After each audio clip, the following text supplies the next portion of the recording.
Hello everyone, glad to be back with a live stream.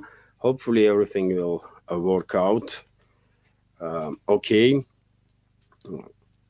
Unfortunately, here in this flat that we are renting in Vladikavkaz, speed of internet is about 100 megabit per second, and therefore I was afraid that it might not be enough to go online.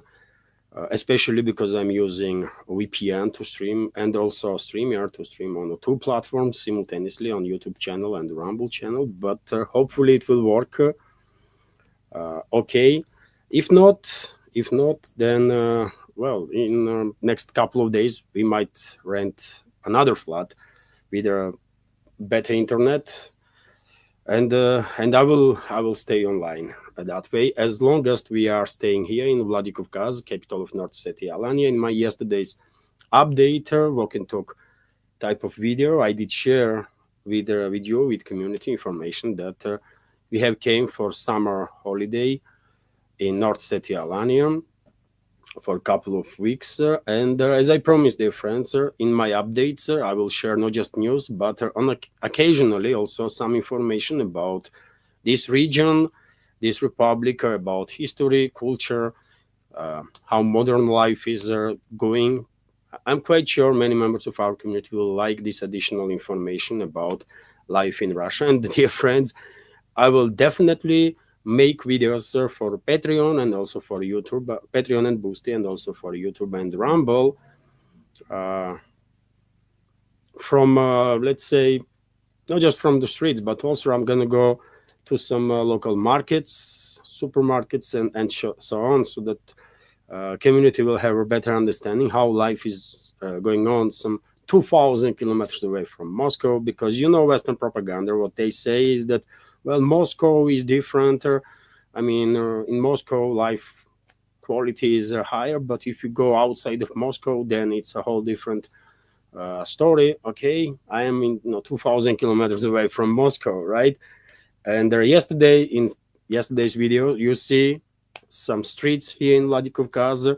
You see people in my video, a lot of people, right, that are enjoying themselves. They were walking around, enjoying evening, and many members of our community did like that, right?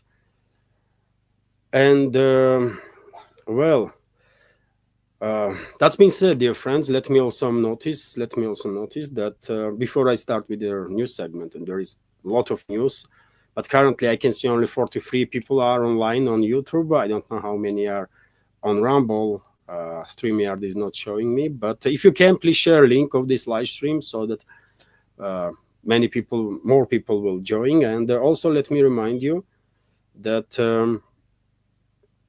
this project only exists as long as I have your support, dear friends, support of our community. And if you like my work, if you want to see potentially further development of this project, please consider to help maintaining this project. You can do it with donation through PayPal or Boosty platform. You can subscribe to my Patreon page, where I have a lot of extra content on regular basis. And during the live streams, you can use super chat feature on Rumble and also become premium subscriber on Rumble, because my channel is monetized on Rumble, unlike YouTube, where my channel never gonna get monetized.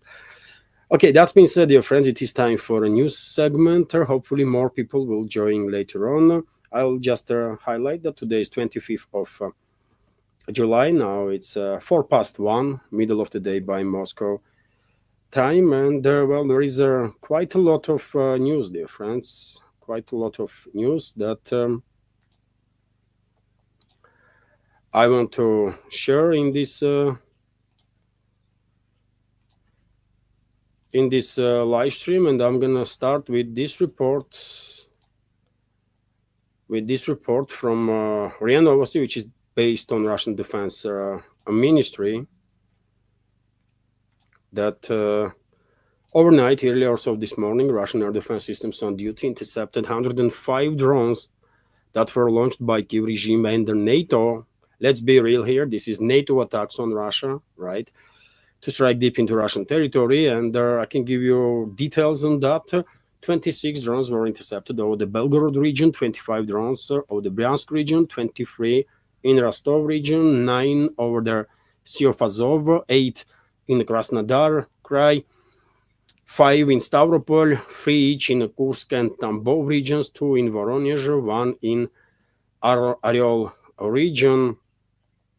According to governor of Krasnodar Krai, Veniamin Kondratiev, 2 people received minor injuries after the drone debris fell on territory of the railway station in Timashevsk, in Termivsky and Slavyansky districts.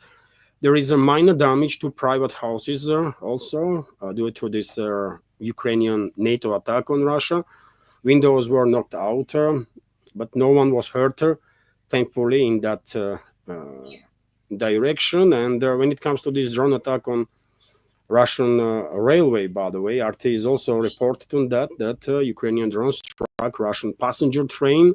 So Ukrainian drone, as I already shared, struck passenger train in southern Russia early Friday, lightly injuring 2 people, according to top regional official. And 1 person was hospitalized. Another person refused to go to hospital. He was treated on the spot, and the train itself continued after this terrorist attack of Zelensky. Train after some time continue its way. This is not the first, and I'm afraid not the last time when Kiev regime, with assistance of NATO, are targeting Russian civilians, including a railway network. TASS news agency is also reporting that there was a carpet plan introduced in North Ossetia and other regions of the North Caucasus Federal District. As you know, I am in North Ossetia right now. And the carpet plan, dear friends, is a security measure which is introduced whenever there is an error alert, so that all the passenger planes in the area are straight away moving towards reserve airfields to make sure that flight is secure. So there was yet another attempt of Kiev regime's forces and their NATO allies to strike in the direction of North Caucasus. And yet again, dear friends, unfortunately, no one can say that this is the last time when Ukrainian terrorists conducted such a terrorist attack. Unfortunately, as long as the Western ruling class is not yet there to acknowledge defeat in this proxy war that they are waging against Russia, unfortunately, they will continue to prolong this conflict as much as they can. And therefore, Russian security services obviously have no option but to be on highest possible alert to make sure that everything is done to secure Russian society, Russian citizens, and their state itself. When it comes to terrorist activity of Kiev regime and its NATO backers, we also have this report that several powerful explosions thundered in Donetsk. According to TASS correspondent, the air defense systems were actively working in a city. I can show you video, a short clip, by the way, of this attack on Donetsk.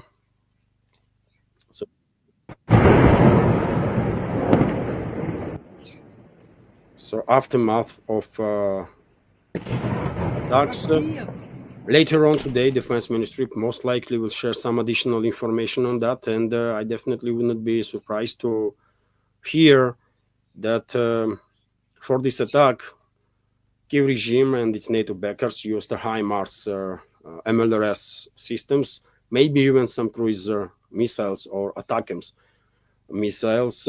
Let's see what kind of additional information we will get during the day. And dear friends, later on in the evening, most likely I will publish a second news update on my Patreon and Boosty pages. And as I began doing lately with this second news updates on Patreon, first part of the update probably will be published on YouTube and Rumble, also as a sort of advertising of my Patreon and Boosty pages. So yes, if you can, please consider to join our communities on Patreon and Boosty. That will be of course also great support for this project and my work.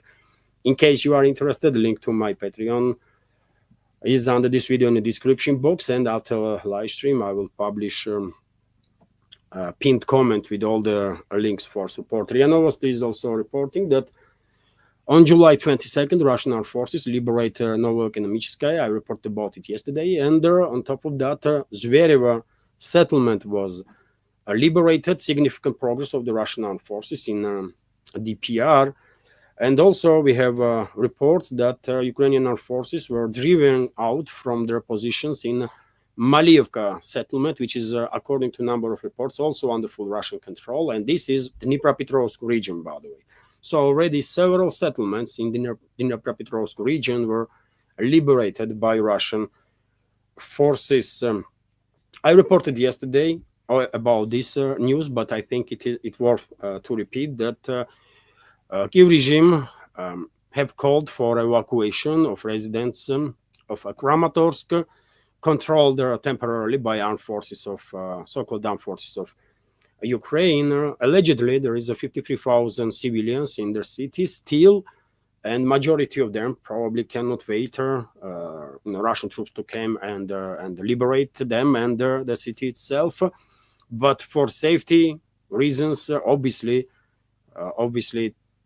they should evacuate and come back to the city once it's liberated by Russian forces. And because now we are receiving this report about evacuation in Kramatorsk, most likely, as I said yesterday, in a couple of weeks' time, we will see evacuation being declared in Slavyansk also, because Slavyansk Kramatorsk is the last more or less significant defense line of Kiev regime that was built, by the way, with assistance of NATO since 2014, right?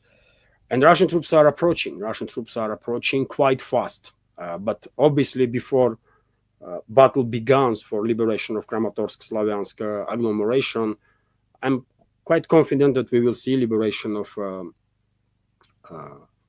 Pokrovsk-Mirnograd and Konstantinovka and all the other settlements around these towns. Most likely, Seversk also will be liberated before we will see battle for Kramatorsk-Slavyansk. Also interesting news that I shared on my Telegram tour just a couple of minutes ago, that according to Telegraph media outlet, British propaganda outlet, Germany already transferred their first Patriot air defense systems to keep control their territory from 5 that was promised, allegedly, by German government. So let's see how long it will take for Russian armed forces to detect the location of this Patriot battery and to destroy it. Maybe a week or two. Maybe these air defense systems would not even be deployed, and Russian militaries will destroy it before it will actually get closer to a line of contact to participate in operations. We will see. We will find out. Also, important news, I think, that worth our attention, that according to Russian intelligence, UK was and is preparing a military provocation in Baltics region, by the way, where most likely we will see, most likely at this point, due to provocative activity and irresponsible activity of the NATO countries, we will see direct clashes between Russian and the NATO troops. Scale is in the question, but at this point, hardly anybody doubts that NATO is clearly pushing towards direct clashes with Russia in this area, in the Baltics. And Patrushev shared information on that. Let's go through details and from this reporter. Aide to the president of Russia, chairman of the Russian Maritime Collegium, Nikolai Patrushev, noted that London was planning a military provocation in the Baltic with their aim to destabilize contacts between Moscow and Washington. Well, contacts between Moscow and Washington, or relationships, if we can call it relationships, are not really as good as one might imagine. But nevertheless, even fact that presidents of two countries have a conversation, even fact that through some diplomatic lines there was some communication between US and Russia, Even that simple steps towards the escalation is enough to bringing panic globalists and their control regimes all over the Europe, including UK, by the way. And when it comes to globalists, I said a million times before that main driving force behind the globalists and globalism is European aristocracy and the leadership of British aristocracy and British royal family, right? So no wonder UK was planning all sorts of provocations, including in Baltics, to derail potential rapprochement between Moscow and Washington. That never happened, actually. But nevertheless, let's go through some details here. According to Patrushev, London tried to organize a military provocation in the Baltic Sea to disrupt negotiations between Russia and the United States, RIA Novosti reports originally. Patrushev added that Great Britain sought to convince Washington to continue military support for their Kiev regime, and unfortunately, London was quite successful in this attempt. If there was some questions earlier, during the earlier time of Trump's administration, well, now there is no questions about standing after Washington. US and the Trump's administration is also fully engaged in this proxy war against Russia, and US President Donald Trump was quite clear on that, isn't it? He is bragging about sending weapons to Kiev regime almost on daily basis now, right? So hardly he loved to say, isn't it, that this is not his war, this is Biden's war. But based on activity of the Washington, I mean, this war is clearly Trump's war too, and was always, because very same Trump was bragging how he was supplying weapons to Kiev regime for better preparation of this proxy war against Russia, while Obama was not doing this, right? Somehow Trump, in his sick mind, was thinking that while bragging about delivering weapons to this terrorist regime in Zelensky, he will make himself look like some sort of a peacekeeper that deserves not just one, but all of their Nobel Peace Prizes, by the way, in all the fields, right? What a sickening individual that Trump is, man. But nevertheless, let the US citizens deal with the situation. They are big time disappointed, by the way, especially traditionalist conservatives. But yet again, it's their country, their future. And if they are happy to have such a political class, then, well, I can only feel sorry for them, man, because US is going down inevitably, together with Europe, which not even has any chances. Unlike US, Europe don't even has any chances to survive in a long term, right? Europe is doomed, but US had a chance if some adequate people will rule the country, but those chances are disappearing very, very fast, right? Nevertheless, let's continue with some more news. RIA Novosti is reporting that Zelensky announced their approval of a project designed to strengthen NABU and the SAP.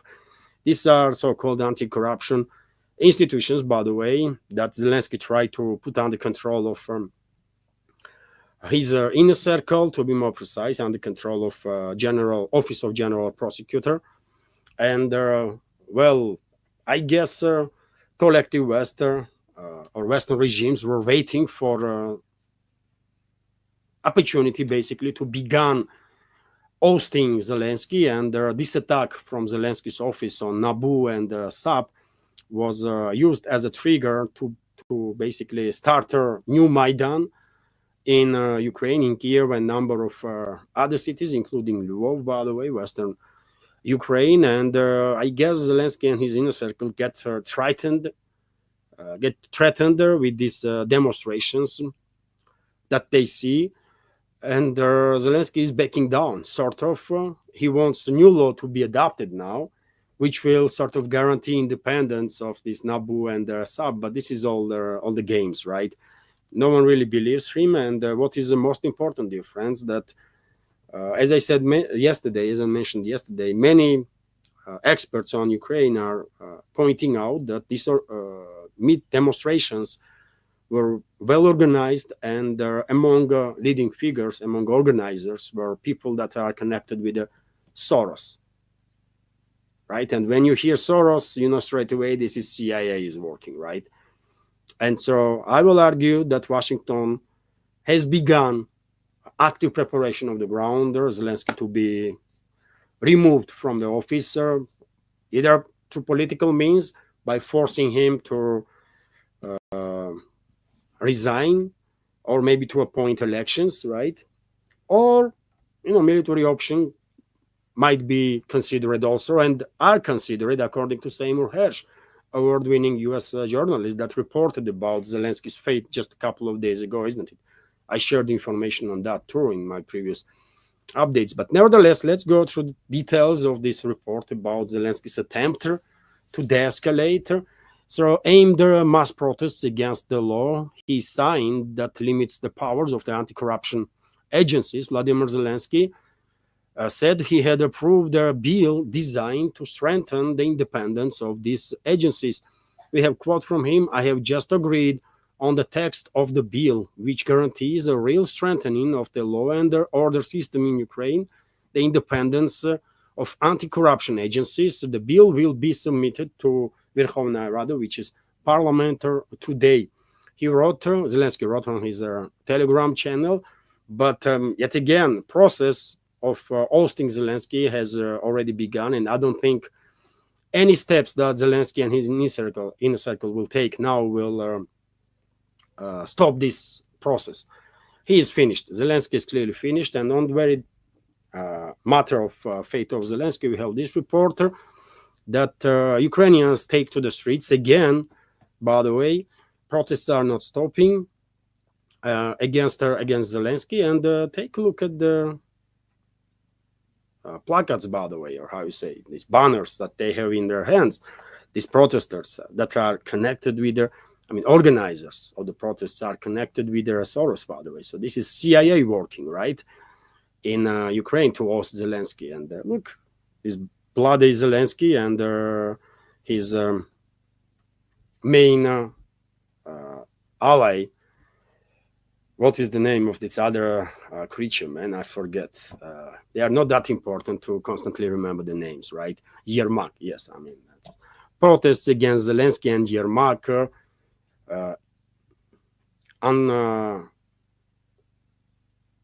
continues, basically, in Ukraine in support of Nabu. So at the rallies in the defense of NABU, National Anti-Corruption Bureau of Ukraine, posters were unfolded against Vladimir Zelensky, and the head of his office, Andrei Yermak, writes the publication Strana UA. This is Ukrainian propaganda outlet, by the way. And when Ukrainian propaganda outlets are beginning to work against Zelensky, that means, and they are funded by US too, by the way, by the West, right? Mainly by US. So that means that clearly this process is not going to stop. And yesterday I mentioned the articles in number of Western media outlets that were calling directly to Zelensky to just step down and move away until it's not too late. And you can see on your screen, by the way, one of such articles from Telegraph, right? Which says, for Ukraine's sake, Zelensky must step aside. Also, Politico calls Zelensky to basically go away. And the Financial Times is joining this spree of Western propaganda outlets that are basically doing the same, right? Demonizing now, actively demonizing Zelensky and his criminal inner circle. Just a month ago, by the way, they were all they were actively engaged in creating this image of heroes from Zelensky and their other criminals, right, in that regime in Kiev. But, well, order came, I guess, that it is time now to begin demonizing them, and that's what Western so-called media is doing, by the way. No principles, no dignity, no nothing. Western MSM is the worst, by the way. Total scam, isn't it? Total scam. And I really feel sorry for all the people that are still believing that Western MSM, and as a result are in some bubble of fake reality, right? Fake reality where nothing is real actually, right? One day this bubble gonna burst, and it's gonna be painful. By the way, it's gonna hurt to all of those indoctrinated individuals, by the way, that believed all the nonsense that they hear from Western MSM. Nevertheless, let's see what Financial Times is writing. By the way, there is a hit piece clearly on Zelensky and Yermak. So Yermak canceled orders from Ukrainian military leadership and influenced the course of Ukrainian armed forces operation. Clearly hit piece, isn't it? From Financial Times. So Zelensky's chief of staff, Andrei Yermak, has repeatedly overruled military commanders influencing operations, Ukrainian officials told the Financial Times. The head of Vladimir Zelensky's office, Andrei Yermak, according to a report, was actively engaged in planning of these military operations and become a sort of an obstacle. Also, a newspaper writes that Yermak had full influence on a number of military actions.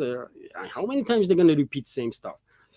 Including the Artyomovsk area, citing the words of two Ukrainian officials involved in the planning their operations. According to the Financial Times, Yermak played a key role in the prisoner exchange negotiations with Russia. The publication sources note that nothing happens in Ukraine's political system without his approval or control. One former official drew a parallel between Zelensky and Yermak relationship and how George Bush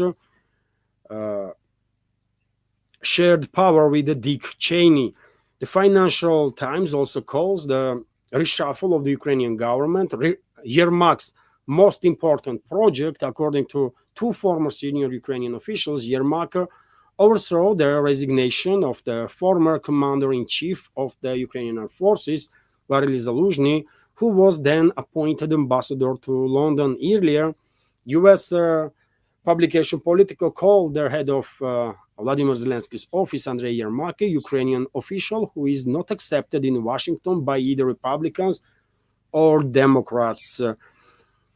Okay, by the way, I mean, hit piece after one after another in Western publications, which is definitely can be seen as a countdown for Zelensky and his criminal associates. I cannot predict how long they will manage to stay in power, for a week or two or maybe months or two, but they are done. They are clearly done, and as I said many times before, most likely candidate of London, Valery Zaluzhny, will replace, who is acting now as an ambassador of Ukraine in UK, probably will replace Zelensky on a presidential poster, which is nothing good for Ukraine itself, by the way, for ordinary people, right? Because yet again, Zaluzhny is a puppet of London. London is a driving force in the globalism movement, British aristocracy. So therefore, even if Zelensky tomorrow will be replaced by Zaluzhny, that will not bring any relief for ordinary people in Kiev-controlled territory. They're going to be sacrificed anyway, maybe with a higher rate, maybe even with a higher rate than it is now, right? But nevertheless, Zelensky's days are numbered, that's for sure. Let's continue with some more news. And as I mentioned in my previous update, Russian Navy began large-scale exercises in the forces simultaneously from Pacific, by the way, to Barents Sea. And today we also get this report that Russian Pacific Fleet forces launched the joint cruise missile strikes on naval targets in the Sea of Japan as a part of these large-scale naval exercises. I can give you some video, by the way, that Defense Ministry, I believe, they shared of these exercises. Let's see.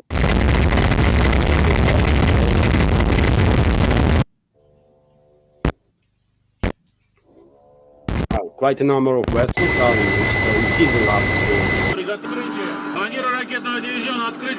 Drills, right?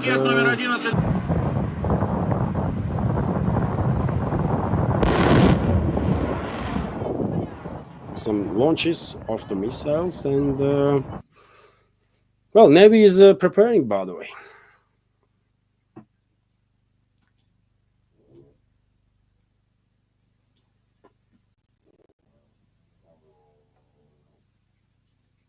Direct hit there, isn't it?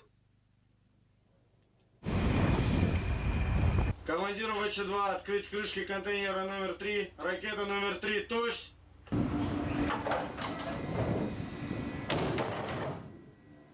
Ходовая КП-2, КР номер 3, тусь! А есть КП-2, КР номер 3, пуск! Есть!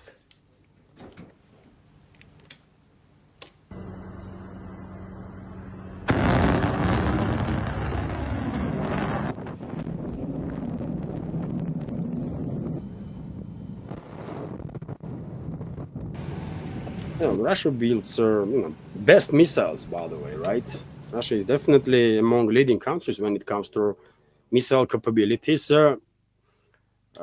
No matter ground-based missiles or Navy missiles, this is a Iskander system, or it does looks like it. Could be Bastion, by the way, anti-ship missiles.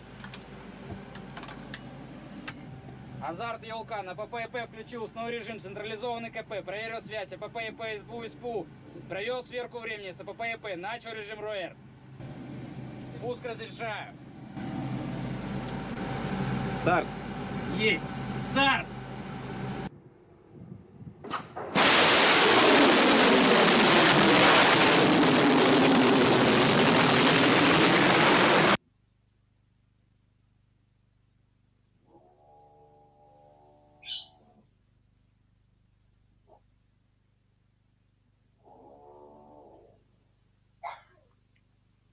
Wow, quite a footage, isn't it?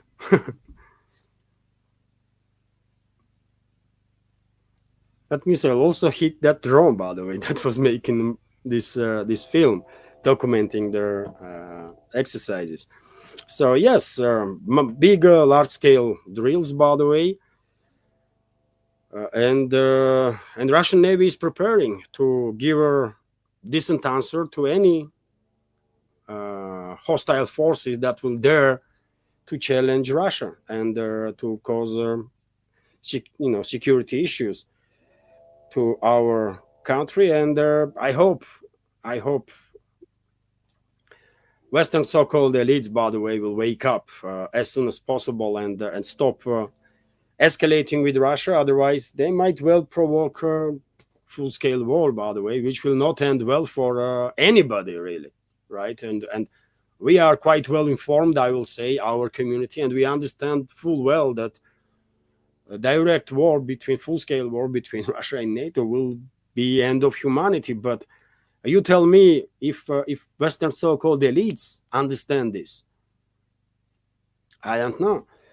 Also interesting report, dear friends, that Russian president spoke about plans for the development of their navy. Yesterday, I announced that during this yesterday's update, this walking talk video from Straits of Vladikavkaz, and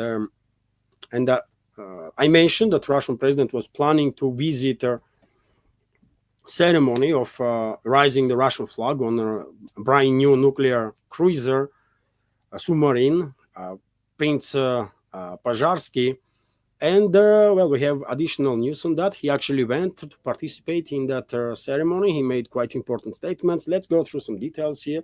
So, President of Russia, Vladimir Putin, took part in a flag-raising ceremony on a nuclear submarine cruiser, Prince Pozharsky, in Severodvinsk, and spoke about plans for the development of the Russian Navy. Key statements of Russian president, as it is reported by RIA Novosti. So, plans to create modern naval forces will definitely be implemented in full, said Russian president. 6 new nuclear submarines are planned to be built at the Sevmash by 2030. So by 2030, 6 more nuclear subs will join Russian Navy, and there are unknown number of diesel electric submarines that are also very, very capable, by the way, right? Piece of, or marvels even, I will argue, of military equipment, especially Russian, these so-called black hole diesel-electric submarines that hardly anyone is able to detect in the sea. You just never know where these submarines are. That's how undetectable they are, right? Nevertheless, 6 new nuclear submarines will also join Russian Navy by 2030. In total, more than 70 vessels are in various stages of completion at the Russian shipyards, which is a big deal. Obviously, 70, by the way. Ships are built right now as we speak. Rhythmic and systemic work on ship construction will increase the economic stability of industry, enterprises, and related companies, and will also help attract promising personnel and future develop high-tech solutions, Putin said. Also, according to him, the Borei A missile carriers form the basis of the Russia's naval strategic nuclear forces, and given the possibility of their modernization, will ensure the country's security in the coming decades. And by the way, Borei A nuclear missile carriers are, of course, backbone of the Russian nuclear triad. Each Borei A type nuclear submarine, by the way, can literally obliterate any country in this world. And Russia has 8 of them right now in service. And plans are to almost double this number. And this is brand new submarines, by the way. There are many others, right? This is a new generation of submarine, Borei A class submarines, and many new submarines will be built of this type. And just to imagine how powerful, how capable these submarines are. I mean, each of these submarines that are carrying 16 to 20 intercontinental missiles with their multiple warheads, nuclear warheads, each of these submarines are capable to literally obliterate any country in this world, at any point on this planet, right? So definitely something extraordinary. They're much more capable than U.S. Ohio class submarines that are too old at this point, by the way. Very well capable also, by the way, don't get me wrong. U.S. Ohio class submarines are also carrying like 16 to 20 missiles, isn't it? Also with multiple nuclear warheads, and also are capable to obliterate any country in this world. Although, by the way, when it comes to these warheads, Boreis are carrying missiles that are launching warheads that do maneuver in space, right? While entering the Earth atmosphere, and they are much more difficult to intercept, while Ohio class is just too old. Missiles are too old, warheads and decoys. But nevertheless, Ohio is also powerful, by the way. After Borei A class, probably there is Ohio that has somewhat similar capabilities. And US is actively working, I believe, on a new generation of submarine, which is not yet been introduced to the Navy, if I remember correctly. And also a quote, by the way, from Russian president: "We will definitely and fully implement their outlined plans for the creation of a modern Navy. We will ensure the security of the Russia and our national interests in all areas of the world ocean. There can be no doubts about this," Russian president said. Okay, by the way, okay. Russia may don't have a largest navy in this world. In this regard, China and the US are competing with each other when it comes to numbers, which country has more warships. And China is actually outmatching US, isn't it, nowadays? Capabilities of these warships are a different story, but basically China has at least new warships, right? And building new warships at unprecedented speed, while US is struggling to build even a couple of vessels in a year, by the way. To transfer to a navy at least a couple of vessels every year. US shipyards are in deep trouble, isn't it? But nevertheless, current US Navy is definitely capable one. I have no doubts about it. After all, they have like 8 to 10 aircraft carriers, dozens of nuclear submarines, right? Old or whatever, but still also capable. And so, these are, to be taken in account, let's say this way. Nevertheless, let's continue with some more news. Glad newspaper is reporting that US is afraid of Moscow's unprecedented gift to Beijing. According to media reports, Russian side is considering transferring Western weapons to China, including Storm Shadow missiles and the Patriot air defense elements, which is received as trophies, media reports. And Washington should be concerned, by the way, because allegedly, according to media reports, Chinese foreign minister even stated that Beijing cannot allow collective West to achieve their dreams about strategical defeat of Russia, which means that if necessary, China will actually, support Russia even militarily if it comes to it. I don't think Russia will need Chinese military assistance, right? But if needed, I think Beijing will stand with Russia, because they know perfectly well that after attacks on Russia, West gonna take on China, right?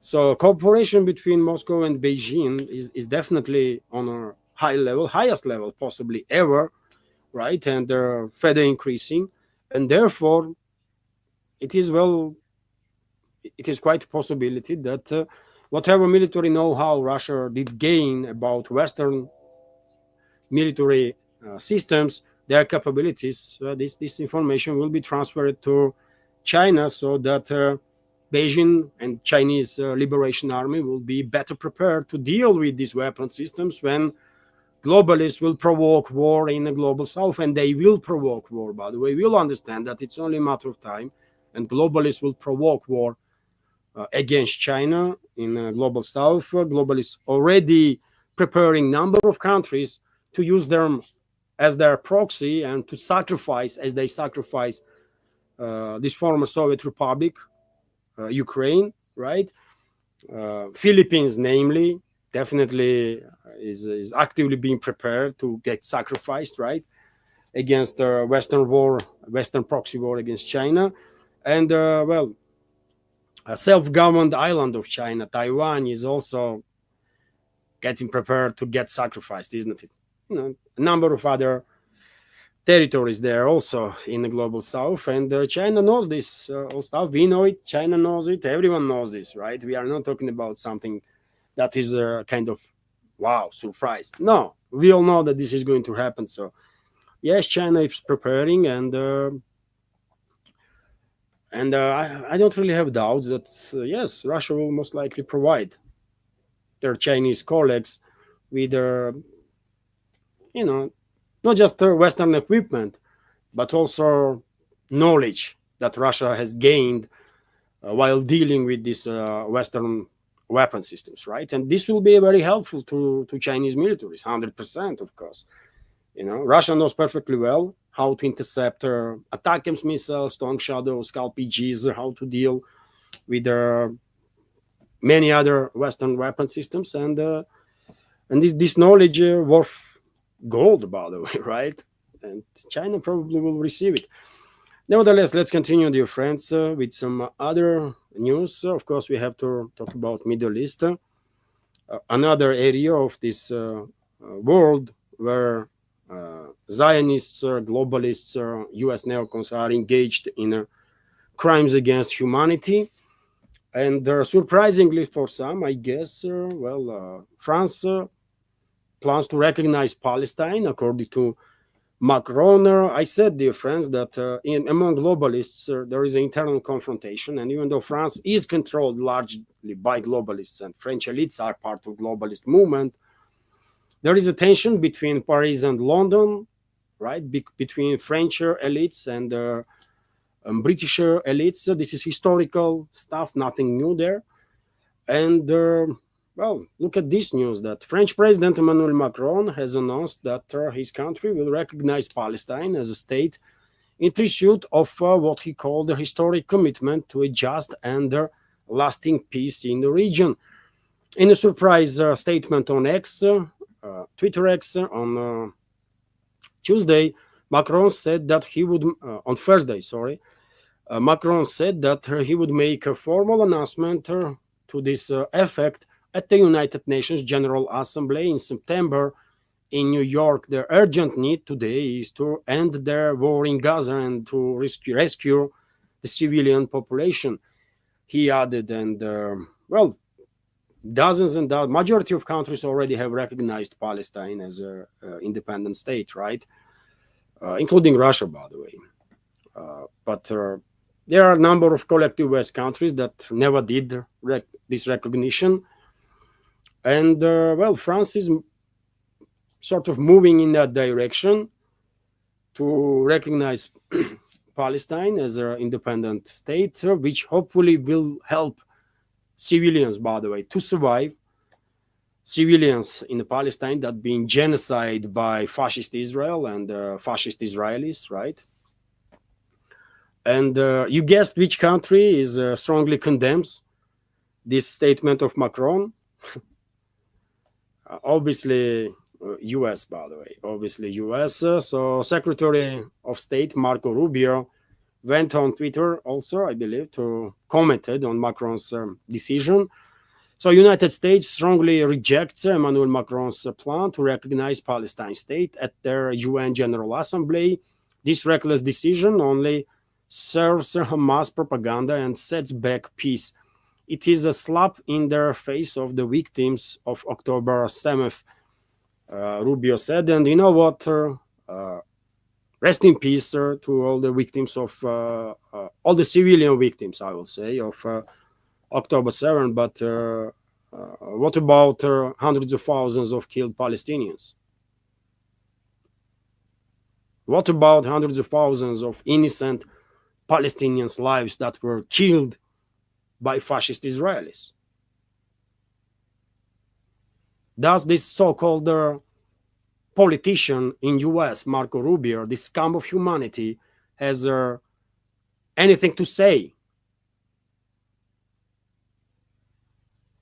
about Palestinian victims? And one should keep in mind, by the way, that October 7 did not happen out of context, right? Israel is occupying Palestinian land and genociding Palestinian people for decades and decades and decades. And some people get radicalized so much so that, yes, they took up our arms, and, Israel has generated so much hatred with its genocide of Palestinian people that some Palestinians went across all the lines and went to, yes, commit crimes against civilians on October 7th. And there is no justification on direct intentional attacks on civilians. And never, I did not see anybody justifying October 7th or attacks, to be more precise, attacks on civilians. Attacks on militaries, by the way, are a different story. Palestinians have every right to resist occupation and to target combatants of the enemy force, right? But this creature, Marco Rubio, that has any sympathy or empathy for hundreds of thousands of killed Palestinians and killed by Israeli Nazis and the fascists. What a scum of humanity, man. Despicable garbage that Rubio is, and the entire US administration and the entire US political class and the entire Western political class, for that matter, by the way, right? Maybe with very few exceptions. Total scum of humanity. And take a look at this Israeli fascist, by the way, so-called defense minister, Israel Katz, what he is saying, that Israel will not allow creation of the Palestinian state. Who the hell are you, bitch, to say Israel will never allow this and that? You are existing on the land of Palestinians, right? And you are existing because of decision in UN included, right? And these criminals and mass murderers ignoring now all the international institutions that actually play a crucial role in creation of Israel. That was such a mistake, by the way, on part of this world, right? That, these settlers, European settlers mainly, by the way, went in, took land from locals and call it a, God-given land for us. I mean, which God give you this land, man? What are you talking about? Who gives a fuck about you or your God, for that matter? Shut the fuck up, bitch. Sorry for my French, by the way, but I'm too angry, by the way, on these terrorist, criminal, genocidal actions of Israel, fascist Israel and fascist Israelis. And it's such a shame that humanity, we all, by the way, all of us, are in no position, seems like, to do anything, man, to stop these maniacs, by the way, from killing tens of thousands of children, innocent children, by the way, that did nothing wrong whatsoever. And on this matter, by the way, there is reports after reports after reports after reports, but still nothing is done to stop this genocide. And I'll give you a video, by the way, on that matter. Just look at this. Look at this. Your colleagues that have tried to help, who've tried to take baby formula in, for example, have been prevented from doing so. Yes, absolutely. I mean, I spent quite a bit of time on the paediatric intensive care unit because I had patients there. Appalling malnutrition, and a lot of doctors I know who have taken in formula feed because they knew there was such a shortage. None has been allowed in by the Israelis since the last ceasefire. So you go through a checkpoint, you get searched as a doctor, and if you've got any baby formula in your pockets or in your bag, they will confiscate it from you? Very specifically confiscating that. Nothing else. They confiscated every single carton of formula feed that these doctors were taking. Can you think of any reason other than that they just don't want you to give it to the babies? We're very cautious in what we take in because we know much will be confiscated, and certainly they always say anything that could be remotely used as a weapon, such as surgical instruments, we can't take in. But I cannot think of any reason why they would confiscate formula feed. How are you going to comment this, dear friends? How? This fascist Israel is intentionally starving kids. Baby formula is not allowed. Can you imagine that? What we are talking about, man? What we are talking about? This country is turned into absolute monster, by the way. Absolute monster, right? And Israelis themselves, vast majority of Israelis, turned into freaking monsters, by the way, that are supporting this genocide of the innocent Palestinians. And they're justifying all the crimes that they committed with October 7 and October this, and one atrocity never justifies another, especially when this another atrocity is pure genocide, right? When you kill hundreds of thousands of innocent Palestinians.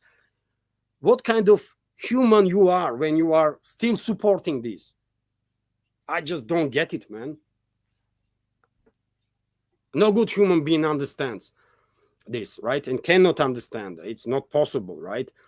Israel is a fascist state, 100%, and should be denazified, demilitarized. That's the only way for the region, by the way, and the only way for Israel itself to continue existence, because under current fascistic form, Israel is doomed, by the way. Israel is doomed, 100%. Maybe today they feel like they have an upper hand.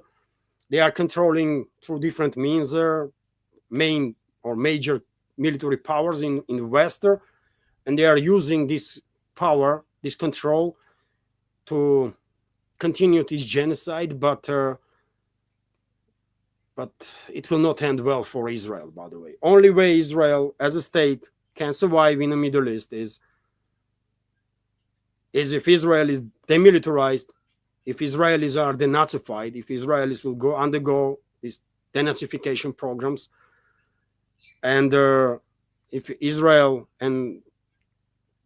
pays retributions for everybody who was harmed by Israel, right?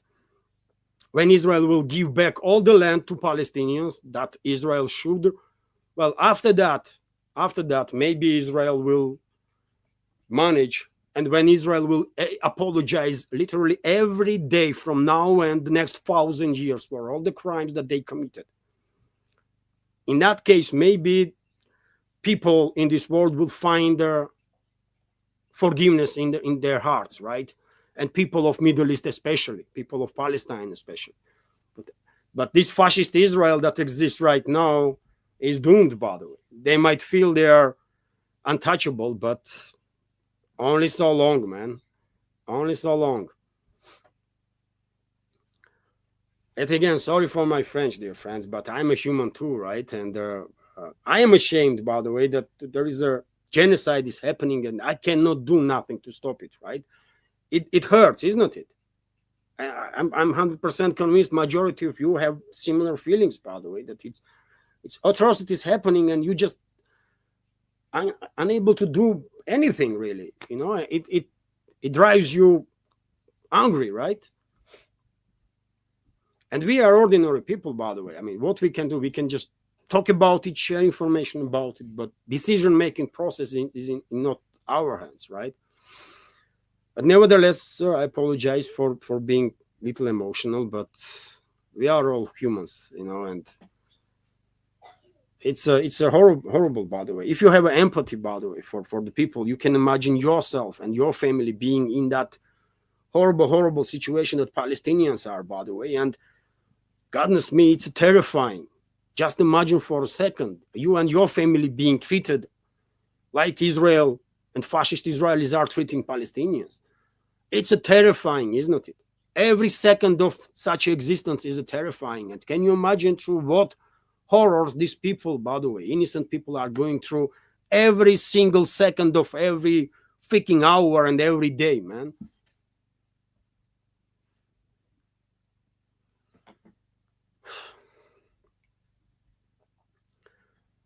There's some more news to share, dear friends.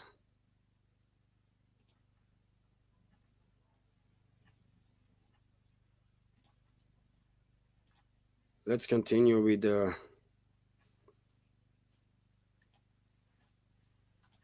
this report that U.S. envoy meets with Syrian and Israeli officials in Paris and brokers the escalation, according to media reports. RT is also reported about it.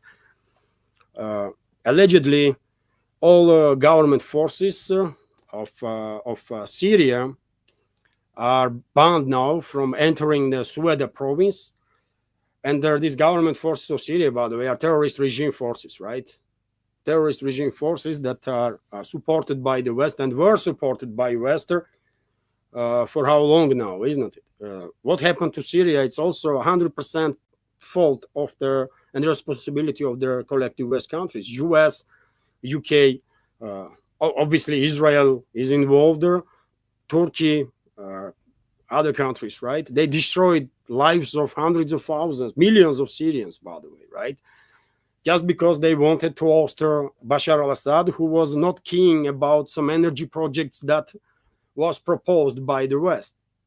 That's all it is, by the way. And they destroy entire country and lives of millions of people.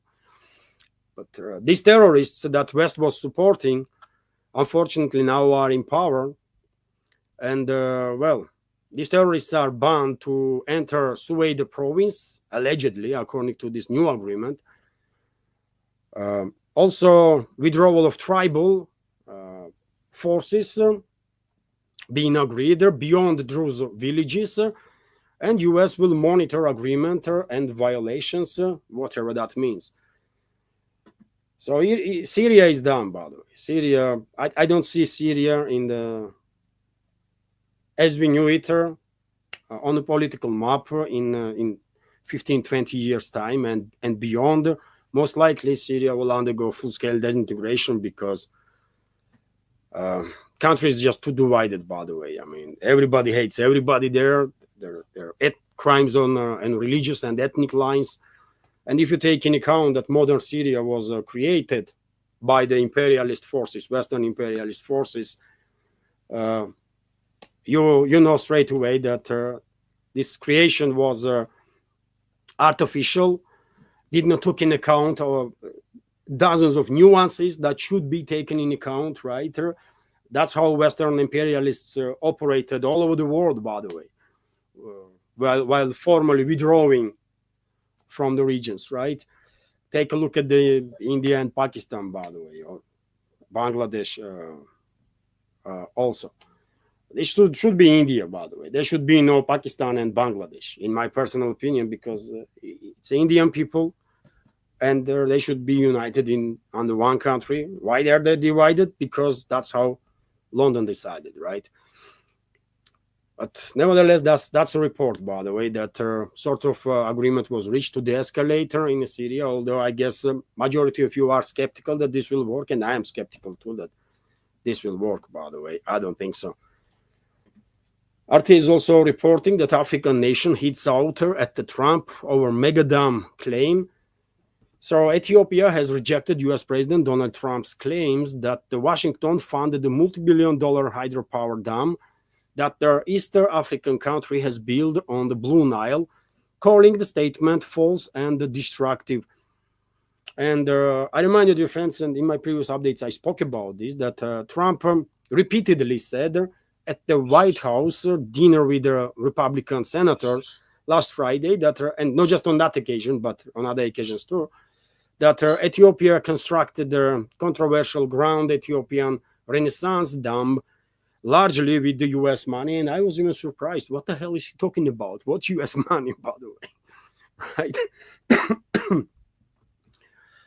It does not allow much water going into Nile River. So you can imagine Egypt's not thrilled because they live off the Nile River. Trump said that during one of the statements on the matter, which is factual. In this particular case, I mean, information that Egypt is heavily relies on Nile, it's actually historically accurate statement, of course. The president also claimed, but it is not accurate, that there is no more water left in Nile River. This is false. As many things are with Trump, by the way. You know, in the same sentence, he might begin with the real information and end it with the false information. That's how Trump operates. Trump also claimed in a post on his True Social online platform last month that the massive dam, stupidly financed by the U.S.,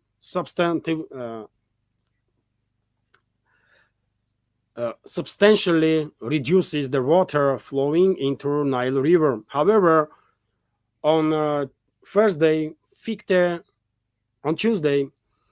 Tamir, deputy director of the Grand Ethiopian Renaissance Dam, GERD, coordination office, told the reporters that the project had been completed without any foreign aid. She said that over its 14-year construction period, it was financed entirely through government resources and the public contributions, including salary deductions and donations from their diaspora. Regarding the remarks made by US President Donald Trump, the Ethiopian government should respond diplomatically and wisely, Fikte added. And by the way, this dam is definitely a big issue and almost cause a direct war between Egypt and Ethiopia, and maybe will cause this war. It could be first official war for water, right? Because potentially to fill up this dam, by the way, right? This water reservoir, obviously, you know, water has to be taken from Nile, right? From a Blue Nile, right? Yes, and the Ethiopian government issued the guarantees for Egypt that this process of filling up this water reservoir will be long. It will take many years, so that it will not endanger water flow in the Blue Nile, right? But Egyptians were not happy anyways. Also, Sudan was not happy, and between Ethiopia and Egypt, by the way, there is Sudan, right, country. If Egypt was bordering directly Ethiopia, probably Egypt would attack by now. There is a Sudan in between, I believe. And even though Sudan is also not happy about this dam, Sudan is reacting not as extremely as Egypt does, right? Maybe because of the influence, good relationships of Khartoum with some capitals from BRICS member states, maybe, just saying.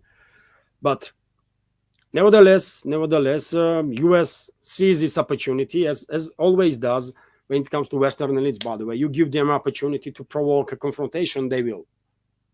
And US clearly sees opportunity to provoke confrontation in this part of the world, which will, I guess, in calculus of the Western ruling class, will harm China more than US interests. And the US is pushing now for this conflict, right? And on this matter, dear friends, we have this report that, US approves 4.7 billion sale of NASAMS missiles to Egypt, on top of billions and billions worth of contracts when it comes to military aid to Egypt by US, right? So US authorities have approved their sale of NASAMS anti-aircraft missile systems to Egypt worth nearly 4.7 billion US dollars, complete with 4 radar stations and hundreds of missiles. Al Jazeera reports, and by the way, I don't know about you, but I see these reports as a preparation, as an attempt of the Western ruling class to provoke, to embolden basically Egypt so much so that they will provoke actually yet another war in this world, this time in northern Eastern Africa, right, between Egypt and Ethiopia, potentially with the involvement of Eritrea, by the way, that has difficult relationships with Ethiopia, Sudan, and some other countries, right? And which country in this world, by the way, or which countries in this world are now investing in Africa and building infrastructure and building relationships with the African nations? It's a BRICS member states, right, that are engaged in reconstruction of Africa, while Western states, by the way, all they care is profits, right? Resources, profits. They don't care about investments in nothing, right? And if they see that they are losing in Africa and losing big time because of their different approaches that BRICS member states, for example, are demonstrating, then they will blow up as many regions in African continent as they possibly can, and that's exactly what they are doing. And my hope is that Moscow, Beijing, New Delhi,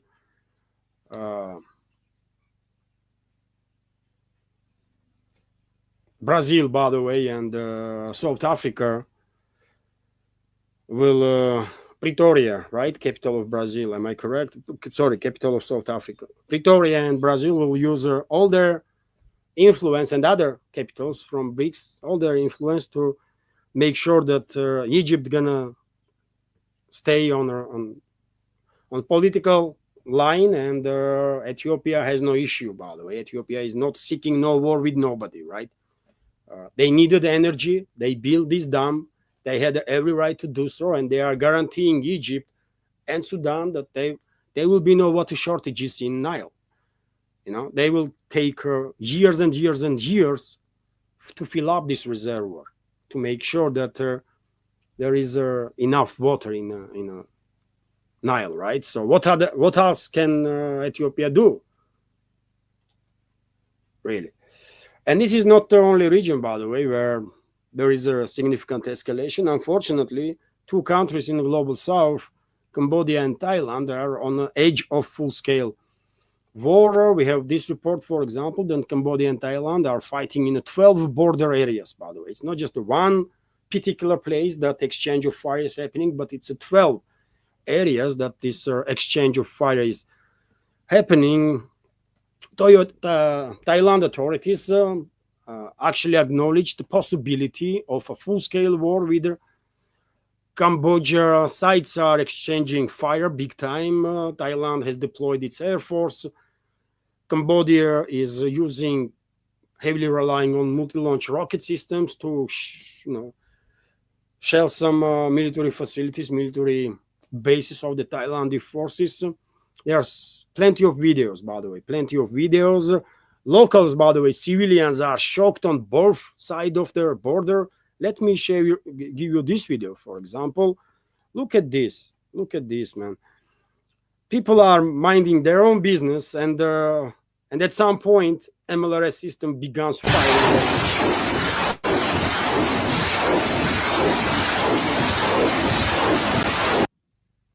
You know, let's see it again.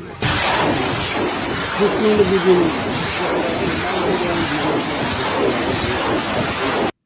But and in like 100 meters from there, a multi-launch rocket system is beginning to launch volley of the rockets, right? And this is Cambodian forces, by the way. So both sides are shelling each other. And dear friends, maybe you, most likely many of you still remember and notice that our friend from India, Nitish Kumar, spoke about possibility of war between Thailand and Cambodia in upcoming days, like few weeks ago, like 10 days ago. He actually spoke about it, isn't it? So he was spot on the matter. He actually predicted like few days before this war has begun that it's going to happen. That's why, by the way, I always say, I learn every day from our community. I read comments, and it's always useful and informative, by the way. And I love community chats that we have, And we will have community chat today too, by the way. Just let me finish this news segment. And I'm quite sure you are interested in some details. What the hell is going on between Thailand and Cambodia? What this conflict is all about? And yesterday I saw on RT this short video when RT's contributor is explaining the story behind this conflict. I think it's not just this territorial dispute, but I think some major powers are also involved, in my personal opinion. But let's listen what RT's contributor has to say about some nuances of this conflict. Dispute between Thailand and Cambodia that dates back a century. This is over a Hindu temple. This is date to a Hindu temple that was built from the time of the Khmer Empire, called the Priya Vihir Temple. The Khmer Empire used to be quite large. It covered the present-day Cambodia and Thailand, and both countries claims the heritage of the Khmer Empire. What happened was, during the colonial era, France had control of Cambodia, Laos, and Vietnam as part of French Indochina, and the France demarcated the border with Thailand. In border agreement in 1904, France agreed to demarcate the Thai-Cambodian border along the so-called watershed principle, which will place the temple inside the Thai territory. However, a few years later, the French authority, they demarcated the border, and they published a new map in 1908, which puts the Priya Vihir temple squarely inside Cambodia. Now, from the Thailand side, they filed a complaint a couple decades later, but then the international court said, sorry, you took too long to complain. Now this land belongs to French Indochina. So when France was defeated by the Vietnamese in the Battle of Dien Bien Phu, and as a result of 1955 Geneva Peace Agreement, France withdrew its troops from all French Indochina territory. That included Vietnam, Cambodia, and Laos. Thailand took the opportunity to occupy this piece of disputed territory. But later, Cambodia in 1962 took Thailand to court, to the International Justice Court, the International Court of Justice. The International Court of Justice awarded the temple to Cambodia, but it did not make a ruling on the land surrounding the temple. The issue is the temple itself, it sits on top of a cliff. Now, like the mountain range forms a natural border between Thailand and Cambodia, but the temple itself, which was ruled as belonged to Cambodia, it sits on top of a cliff. Only way to access it through the Thailand side. And then this led to further conflict between the countries. So that's one way of explaining this conflict between Thailand and Cambodia. Quite a useful video, I think, just to learn a little more in detail about this confrontation. Hopefully sides will de-escalate. Hopefully somehow this almost incapable for anything international community will get engaged and at least will manage to de-escalate between these two neighboring countries, maybe. But unfortunately, already there are casualties on both side. To continue, dear friends, a few more news. And let's have a community chat after that. The European Union is prepared to slap 30% tariffs on American imports worth around 100 billion euros unless an agreement is reached with Washington, according to Bloomberg. And on the other side, Trump is about to decide on EU trade deal or 30% tariffs, and he should make up his mind in short time because of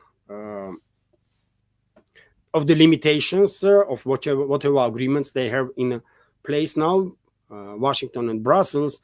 So this report is that U.S. President Donald Trump is expected to announce soon whether he will accept a trade agreement with the European Union or proceed with imposing 30% tariffs next week, Politico reported, citing European diplomats. The delay before Trump praised the progress of the ongoing trade negotiations between Washington and Brussels, stating that both sides are engaged in serious discussions on the terms of a potential deal. Trump has previously announced the plans to impose 30% tariffs on all EU imports starting August 1st, in addition to their existing 10% tariffs on European steel, aluminium, and automobiles. In response, European Commission President Ursula von der Leyen emphasized the need to reach an agreement by August 1st. And I don't know what is your take, dear friends, on this trade war between US and Europe, but I think we have clear enough indicators that certain forces among Western ruling class are focused on reindustrialization of US, and this might happen only on expense of Europe, right? We all understand that reindustrialization of US might happen mainly only on expense of Europe. So therefore, obviously, these groups that are focused on reindustrialization of US will push Trump towards imposing these 30% tariffs, or maybe even more, so that process of deindustrialization in Europe will further accelerate. This is my prediction, but nevertheless, maybe Washington and Brussels will manage to reach some, I don't know, trade agreement that will be balanced enough to benefit both sides. But I don't think US is interested in the benefits for Europe. US is interested in reindustrialization, and they know perfectly well they're not going to force that many companies in China to move their production in US. They're not going to force Indians to forget about their country and move production into US. They're not going to force Russians or other or people from other countries, from Brazil, for example, to move their factories into US. But they are in a position to force Europeans, right, to move their factories to US, their manufacturing capabilities, and process is underway, by the way. Process is underway, and mainly Europe is losing this competitiveness due to high energy prices. That's one of the main reasons why European companies are in no position to withstand pressure. And why?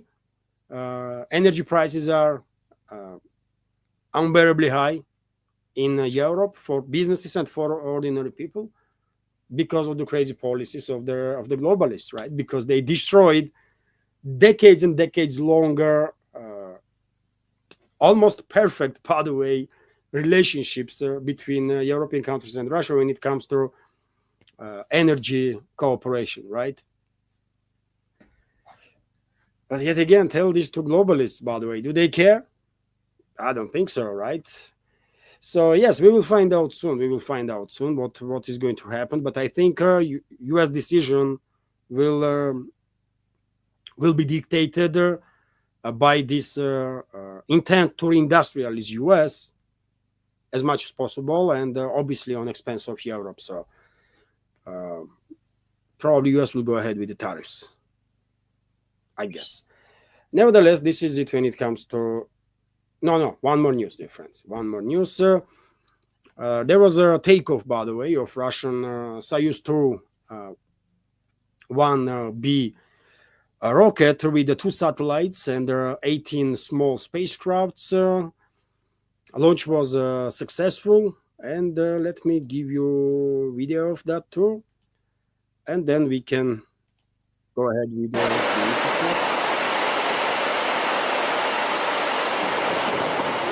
Предварительно.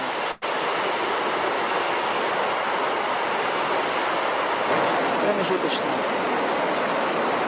Главное. Подъем. Прошел контакт подъема. Двигатели центрального и боковых блоков вышли на режим главной ступени. 10 секунд. Параметры системы управления ракеты-носителя в норме.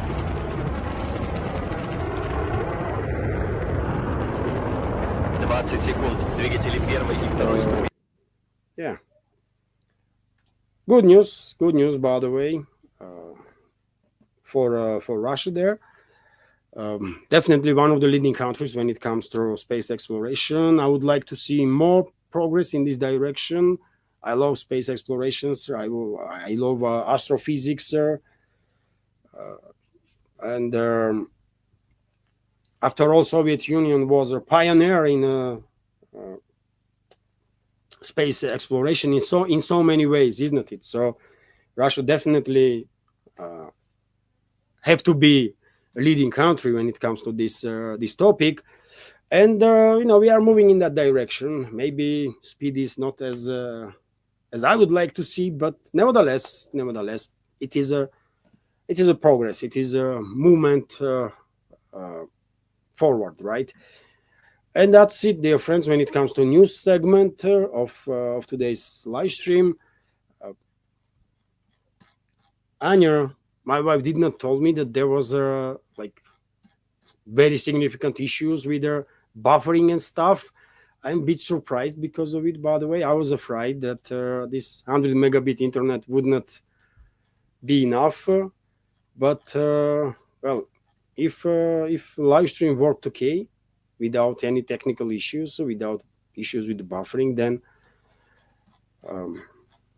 well, I will just continue doing this live streams, by the way, as usual at 11 o'clock in majority of times, morning news from Moscow program, and then short community chat, and some additional extra content late evening.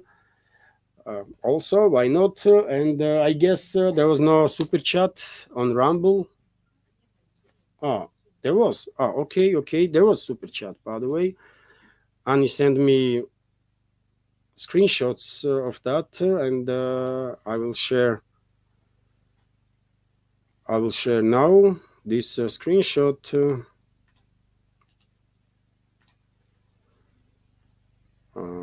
Just give me a second, dear friends.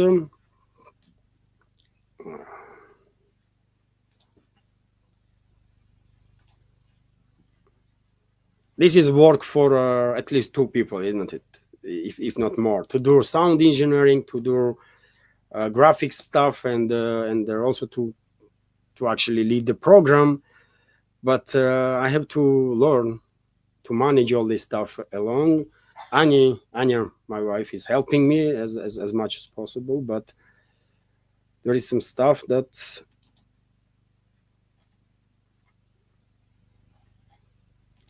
so Bob, thank you very much for your $50 donation on Rumble. Truly grateful. And Bob commented 100% correct on the Zionists Levan. That is a position of Bob. Thank you very much once again for your generous support, generous donation, and for your super chat. Truly grateful, dear friends. For the last 4 days, there was no single donation for this project. And, well, today you actually make my day, dear friend. Truly grateful. Thank you for this super chat. And there was nothing on PayPal, right? So thank you very much, Bob, and let's have a community chat now, dear friends. As always, I will scroll now through comments, and when I see capital Q or capital letters, I will stop on that to highlight at least several questions in this program.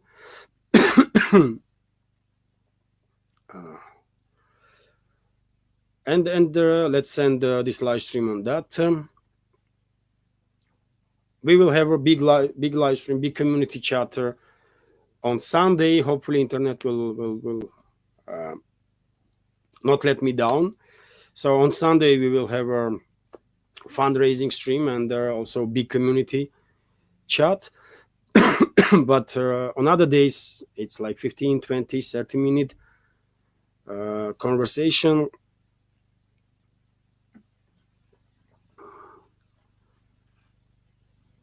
Sorry if I miss your question, dear friends. I'm just scrolling faster.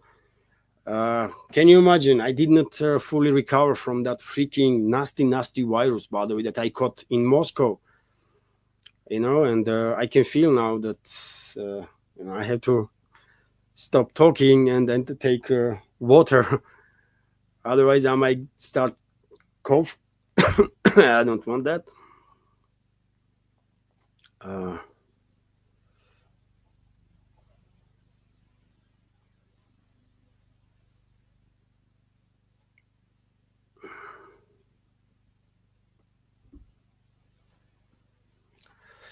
We have a question from Cassandra Kurz.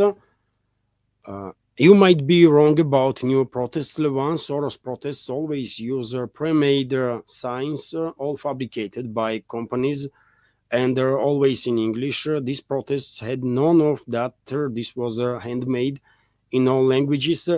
Well, maybe we have seen different. Cassandra is talking about protests in Kiev and Lvov and other cities, by the way, that is happening in Kiev-controlled territory right now against Zelensky and his inner circle, Yermak included. And I believe in this video I shared the screen, which was in English. I definitely have seen, by the way, signs in English. This is classical, as you are pointing out, it is a classical trademark sort of protests that are organized by Soros-funded organizations, NGOs. No matter in which country these protests are there, for whatever reason, they have more signs in English language than in their own language, right? And it is a similar stuff is happening in Kiev-controlled territory, by the way. And take a look at the people who is actively engaged in these protests. Usually it's youngsters, isn't it? Everywhere. And it is the case in Ukraine too. It's mainly youngsters, by the way, right? And I listened to a video, by the way, of Anatoly Shary, who is a Ukrainian journalist in exile. And he commented on these developments. And he also confirmed that clearly people that are connected and NGOs that are connected with Soros are actively organizing these protests. So,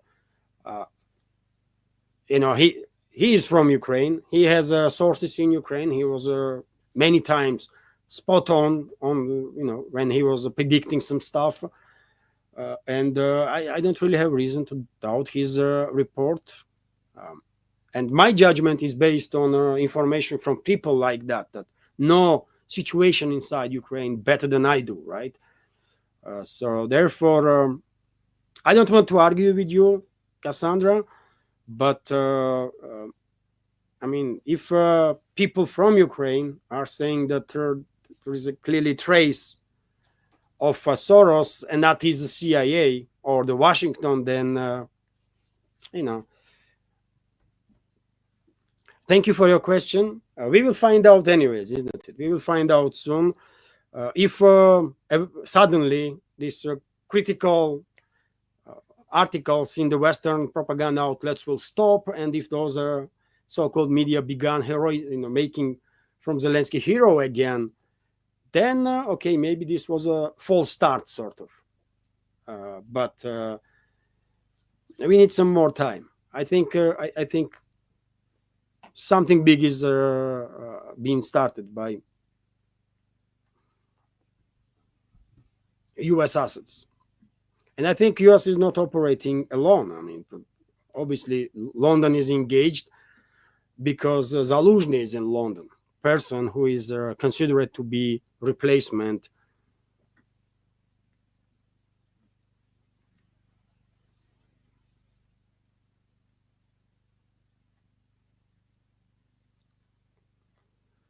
Let's continue, dear friends.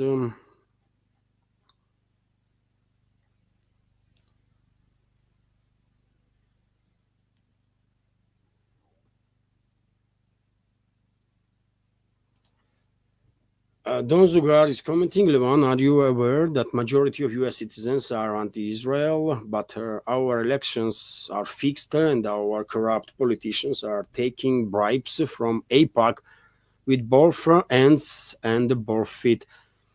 Well, I don't know about majority of citizens in US. I don't have some latest studies on opinion of the U.S. citizens in regards to actions of the modern Israel, right? I can imagine that very many people, despite their pro-Israeli propaganda and despite the influence of Israeli lobby, very many people will condemn these crimes, horrible crimes against humanity that Israel is committing. I can see that, but majority, I mean, this is a big claim, isn't it? If you take in account influence of Israel on so-called media in US, I don't know.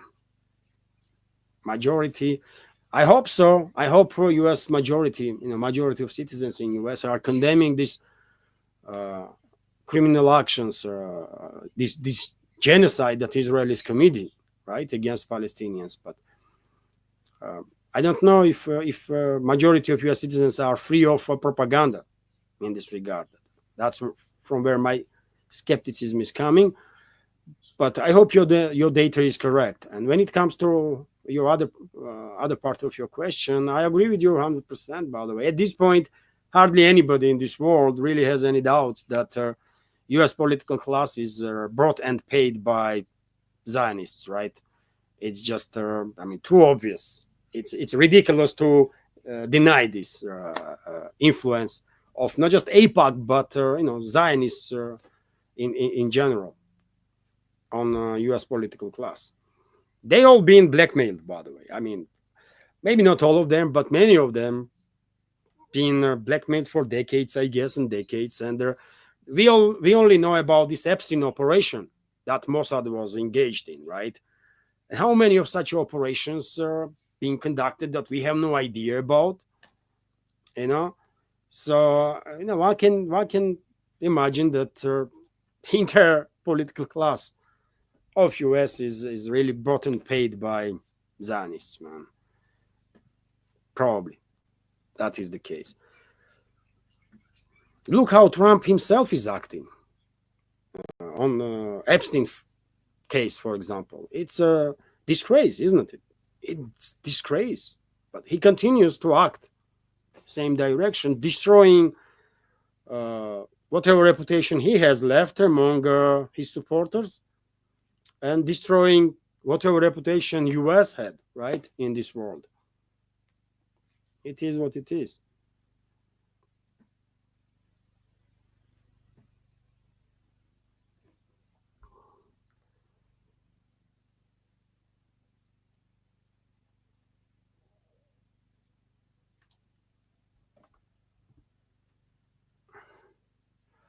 Nidish Kumar is commenting, the one between Palestine is not ready for two-state solution. No, I have to disagree with you, Nidish. Palestine is well ready. West Bank administration is well capable of governing West Bank and Gaza Strip. I don't think there is a technical issue in this regard, but yet again, Israeli regime is very clear that they will not allow this to happen. And they will not allow, by the way, if this fascist Israel is not demilitarized and not denazified, they will definitely not allow any Palestine state to exist whatsoever, right? But from standpoint of governing experience and their institutions to be in place, well, take a look at the West Bank. Yes, West Bank administration is being criticized by many people to be too complacent to Israeli regime, but nevertheless, West Bank is being governed, right? So there is a certain experience in the place. In addition to that, there is other ways also, right, to help Palestinian state to be built. First of all, regional nations, by the way, can provide assistance, right? UN can be engaged in a certain level of governing, right? At least on initial stages. Some other international institutions too. So it's not a technical issue. Palestinians deserve and are well capable of managing their own country. I don't have any doubts about it. But modern Israel will not allow this to happen. Because yet again, Israeli officials are open about their desire to basically move or push out, either kill or force out of Gaza all the Palestinians. They are quite open that they have similar plans about West Bank, which is, by the way, majority of West Bank is already being occupied on permanent terms by Israeli settlers, right? There is dozens of illegal settlements in the West Bank that should not be there, right? And everybody, with the exception of Israel and Zionists and their puppets, are acknowledging this, including UN, right? That these settlements are illegal in the West Bank. And I'm not saying that, if there is a two-state solution, this settlement should be removed or people should flee. If they have taken other people's homes and houses, they should leave, by the way. No doubts about that. But if they build a settlement in a field, let's say, well, compensation should be given to people that lost their agricultural land. But I believe it is a possibility that Israelis and Palestinians can live in peace, right? If both people have similar rights, by the way, equal rights. All needs to be done is to, Israel to be demilitarized and Israelis to undergo a process of denazification so that they will be able to see other people as a people, by the way. Right now, they've been indoctrinated in a fascist ideology so much so that they are God-chosen people, that they have a right to do whatever, and others are not even people, they are subhumans and that kind of stuff. I mean, this is madness, isn't it? So people that are Israelis that think that way should undergo denazification, right? They should realize how wrong they were, right? They should feel pain for horrible atrocities that they have been committing or supporting, and at some point they will be able to find their love in their hearts, right, for other human beings too. And so Palestinians and Israelis will live in peace, by the way. So it's not a technical issue, by the way, either two-state solution or one-state solution. But in either way, rights of Israelis and Palestinians have to be equal, by the way. Equal. All people are equal, absolutely, right? And there is no God-chosen people, by the way, nowhere. You know, I'm a Christian and I don't accept this nonsense that Israelis are somehow God-chosen people. They are not, right? They are not, period. We all are chosen by God, or none of us are. That's how it is, man. So I think there is no technical issues, by the way, when it comes to Palestinian state. Or if Israel is demilitarized and forced to act adequately, then Palestinians will well manage their own country, by the way, with help of other nations, and trust me, give them a peace, man. Give them a peace and opportunity, and 10, 20 years, and you might not be able to recognize Palestine. You know, they will rebuild it as they did many times before. You know.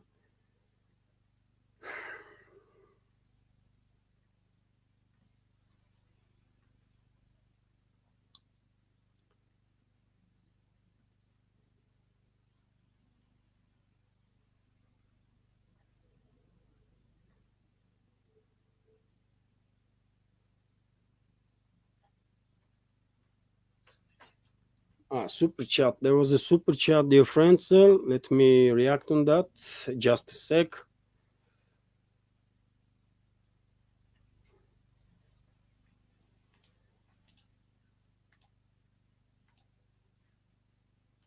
There was a super chat, dear friends. I will highlight now it, and we will continue.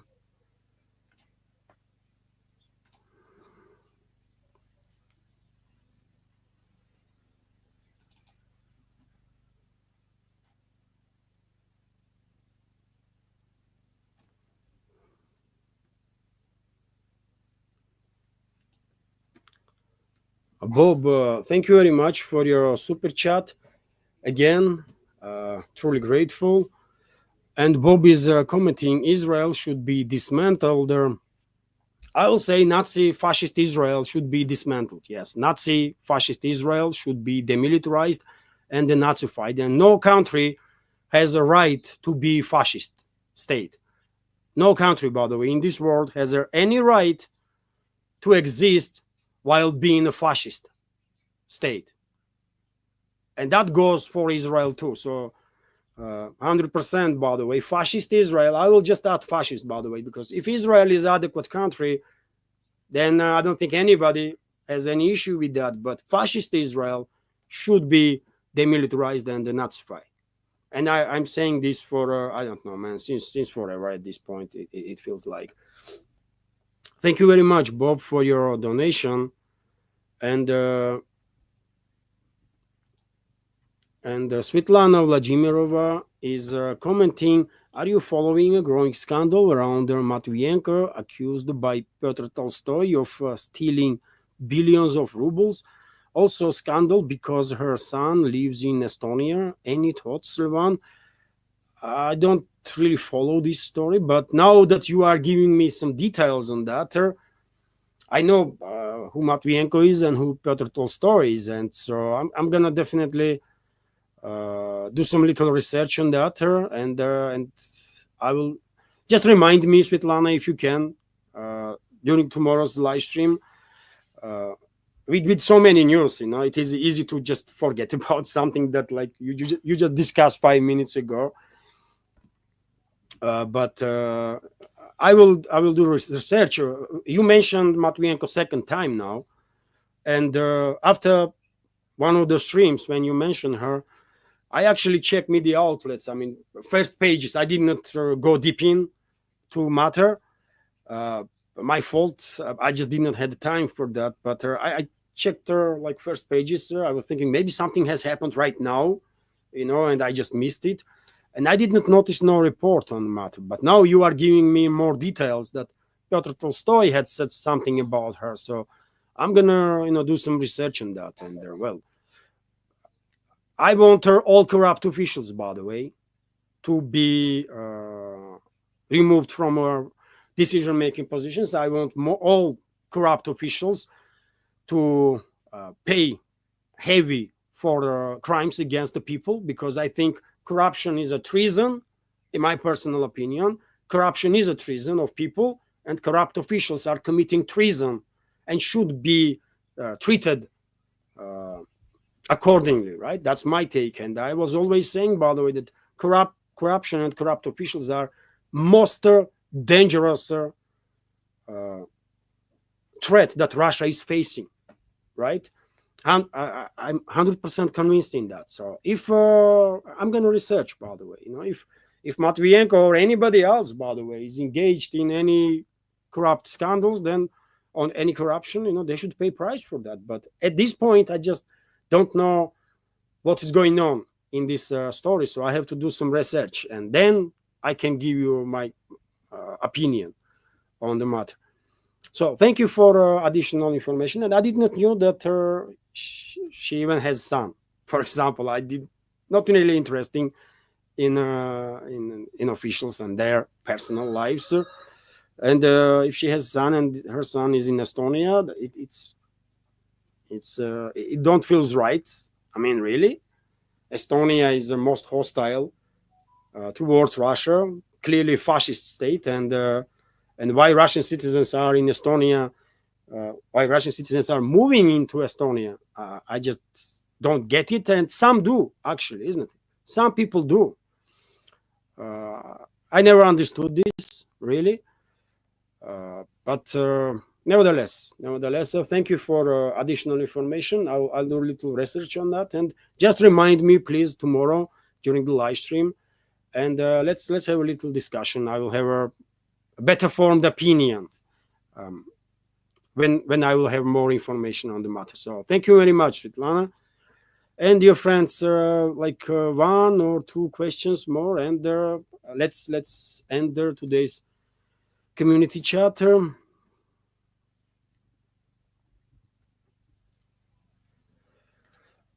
Nidish Kumar is commenting, Levant, but Sudan is very unstable. How can they act as a bridge between Ethiopia and Egypt? I think Blue Nile starts in Uganda. Well, Sudan is unstable, of course, but for many reasons. We don't dive in that now. But Sudan is in between, isn't it? Ethiopia and Egypt. And even though Sudan was supporting Egypt politically, I don't think Khartoum really wants to, see regional war, because Sudan was dismantled, by the way, divided, isn't it?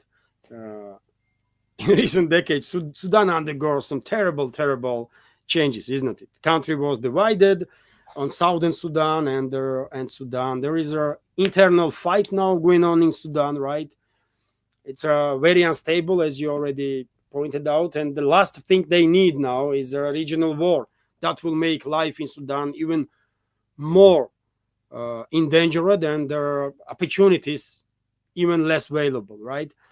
So that's why when it comes to potential military hostilities between Sudan and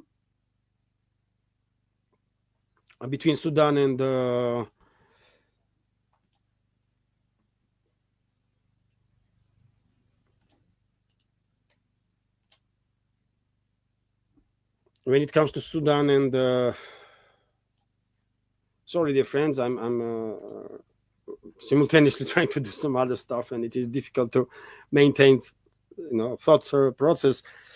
So yes, last thing Sudan wants is a regional war there, and that's why they were passive when it comes to potential military escalation between Egypt and Ethiopia, right? Although there was clearly attempts to provoke confrontation, by the way, and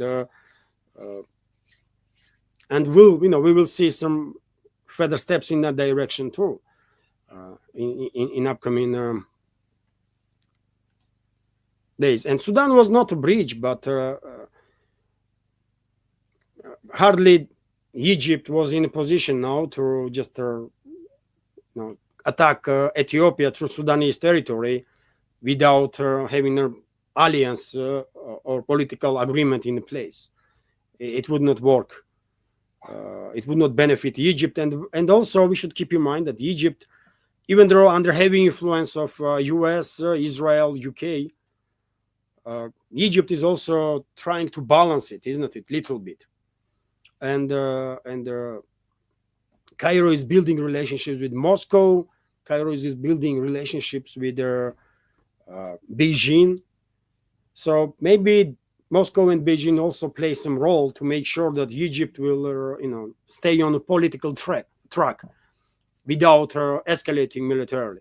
But topic of this Nile River is a big deal, obviously, because no one will argue that Nile play tremendous role for Egypt, by the way, right? For northern Eastern Africa in general, but for Egypt in particular, of course, hardly anybody can argue with that, right? It's a big deal, and as Ethiopia promised, they will fill up this reservoir not in like 3 years as they could, which will definitely dry out river, but they will go ahead with like 10-year plan, if not more, to fill this reservoir, which will allow water flow in the Nile without like extreme levels of decrease of water levels, right? Thank you very much, Nidish, for comment, and one more super chat, dear friends. Let's highlight one more super chat.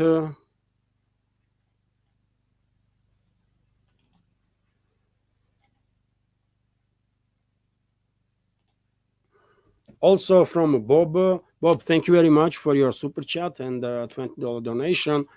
And Bob is commenting that Israel was a never state until 1948, made state by the Western, time to unmake it. Yet again, Bob, I mean, you are historically accurate, isn't it? Israel was created after Second World War in 48, 47, 48, that was, right? And UK, British aristocracy did promise creation of Israel to Zionists early 20th century, in the beginning of 20th century, isn't it? And they also promised state to Palestinians. And a British Empire was in control of this part of the world at the time, right? Well, they fulfilled their promise in case of Israel, but they never fulfilled their promise in case of Palestine. Yet again, my personal opinion is that I have no issues with the state of Israel to exist, but in the borders that it was created originally, right? I don't think anybody really has any problems Israel to exist and to prosper in the borders that Israel was created, right? But take a look at the Israeli border of, let's say, 48 and the Israeli borders now. It's a massive difference, isn't it? Massive difference. And after all, main point is that current Israel is a fascist state. It's a fascist state, by the way, and no fascist state should exist in this world. So therefore, Israel has to be demilitarized and denazified. Israel has to give back territories, occupied territories, to Palestinians, have to pay reparations for tremendous crimes that was committed by Israel and Israelis. These reparations might take decades and decades to pay, but they have to do it, as Nazi Germany did, by the way, right? There is a right way to go forward in this part of the world. And this will happen, by the way, if Israel is destined to survive, only if they will acknowledge their own crimes, if they will apologize, if they will pay reparations, and if they will give back occupied territories. That's their only way forward. Otherwise, current Israel, by the way, is doomed. If you ask Netanyahu and his criminal associates, they might say they are on top of the game now, and they can kill everybody without any consequences. But this will end very soon. This cannot continue much longer, by the way. That's my take on that. So thank you, Bob, for your opinion. Israel is a relatively new creation, modern Israel, that is. After Second World War, decision was made, and Stalin actually supported this idea, by the way, right? A leader of Soviet Union at the time. Although leading figures were US elites and British elites, of course. And yet again, I don't think anybody has any issue with Israel to exist, but normal Israel, not a fascist Israel. You know? That's my take, Bob, on the situation. Thank you very much for your super chat, for sharing your opinion, and for your donations.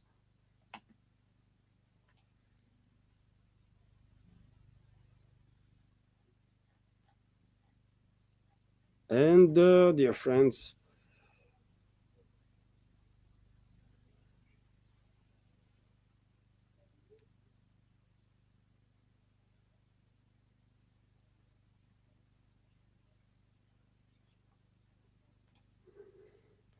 Levant then call every Islamic country a fascist. They don't give equal rights to anyone. As well, what's the difference? No, Nidish, no, I have to disagree with you, because tell me which Muslim country killed like 300 up to 300,000, and according to reports, by the way, latest reports, more than 300,000 civilians in Palestine were killed. Even this Lancet medical journal some time ago made an assessment that according to their take, about 200,000 civilians were killed as a result of this criminal activity, genocidal activity of Israel. And tell me which Muslim country killed 300 Christians, let's say, in last, I don't know, decade, 2 decades, 3 decades, 5 decades. Did any? In last 100 years? Yes, in last 100 years, yes. Turkey, by the way, Turkey did commit genocide of, in beginning of the 20th century, Turkey committed genocide of Greek people and Armenian people, right? And many other peoples. But that period is known as genocide of Armenians and the Greeks, right? That was committed by Turkey. But that happened some 100 years ago, right? Since then, civilization kind of moved forward, isn't it? Kind of. And which Muslim country killed hundreds of thousands of Christians or Buddhists or Hindus or, I don't know, Jews in hundreds of thousands, and was not condemned by the West, let's say, as Israel is not condemned by the West right now? There is no such a precedent, by the way, right?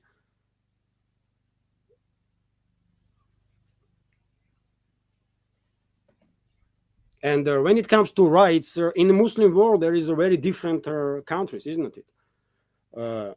You might go into Afghanistan and see certain treatment. And by the way, you're not going to be treated as a subhuman, right? You're not going to be treated as a subhuman, by the way, right? You might go in Indonesia, by the way, most populous country, 300 million plus citizens, isn't it? I mean, when it comes to population, biggest country in the Muslim world, you can go in Indonesia and you will be treated in the very same ways as any other, right?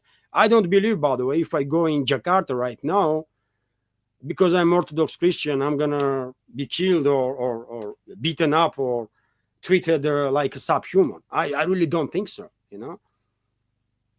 And what about UAE, by the way? I mean, UAE is built basically to attract investors and the tourists from all over the world. And what you think, if people were treated badly, then you think UAE would be that successful as they are right now? I don't think so. So there are different countries, right? But I don't think there is any country in the East Muslim world that treats people from other religions like subhumans. I don't think so, really. You may go in Iran, by the way, and many people do from Russia go into Iran, and they are received with all the respect. And as long as you are acting, by the way, in other country, in space of other cultures, respectfully, you're going to be treated accordingly. That's how it is. If you go into other culture and start acting crazy, then sorry, but you might get in trouble. And this is true for any country, by the way, for any culture, right? So I have to disagree in this. I don't think people being treated differently in the Muslim countries. I know India has a very painful experience of relationships with Pakistan, right? And lately, unfortunately, things are not going well with Bangladesh too. It's too bad. But to say that in Muslim countries, people from other religion are treated as badly as Israel is treating Palestinians,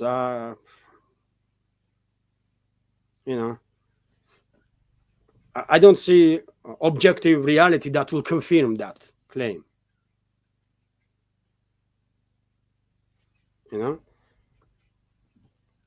It's a Western propaganda, by the way. It's a Western freaking propaganda that demonized Muslim world, right? We should not fail to that trap, because Muslim world is a huge, right? And there is dozens of countries, and all countries are different. And by the way, when it comes to atrocities based on religion, well, in this regards, by the way, I mean, us Christians, for example, definitely don't really have much to say because of the atrocities. I mean, most of the atrocities, right? If we take last, I don't know, man, 2,000 years, or at least last 1,500 years, let's say, like when Christianity became a force. I mean, most of atrocities were committed by Christians. Unfortunately, I mean, Western Christians, I would specify, right? But nevertheless. So let's be objective, let's be objective. I'm not, I'm never going to be on a page that there is any specifically better religious or ethnic groups. I don't believe in that, by the way. There are bad people in every religious or ethnic group, for sure. But peoples themselves, no matter what ethnic group you are or what religion, people themselves are wonderful everywhere, and there is no bad people. There is not such a thing as bad people, man. Unfortunately, ideology does make certain groups to go wild time to time, and modern Israel is demonstrating that, isn't it?